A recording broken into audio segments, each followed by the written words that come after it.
Am I wrong for refusing to switch seats on a long flight? I am a 30-year-old male, and last week I was on a 6-hour flight for a work trip. I rarely splurge on myself, but this time, I paid extra to reserve a window seat near the front of the plane. I get anxious flying, and being able to lean against the wall and control my space helps me stay calm.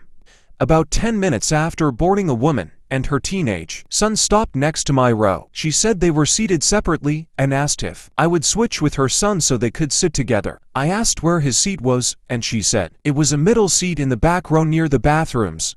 I politely said I was sorry, but I specifically paid for this seat. She immediately looked annoyed and said it would only be fair since her son is a minor. He looked about 15 or 16. I repeated that I pay extra and I would rather not move. She sighed loudly and told the flight attendant that I was refusing to help them. The attendant asked me privately if I was willing to switch. I explained that I paid for the seat and have anxiety while flying. The attendant nodded and said it was my choice. The woman then started making comments about how some people lack basic kindness. Other passengers were staring, and I felt uncomfortable. For a moment, I considered giving in just to avoid the tension, but I kept thinking about the extra money I spent and how anxious I get in cramped middle seats. The rest of the flight was awkward. Her son ended up sitting next to me because that was his assigned seat originally, and she was seated a few rows back. She kept turning around and glaring at me. After we landed, I overheard her telling someone on the phone about the rude man who would not let a child sit with his mother. That made me question myself. I understand wanting to sit with your kid, but I also feel like it is not my responsibility to fix seating issues that could have been handled when booking the tickets.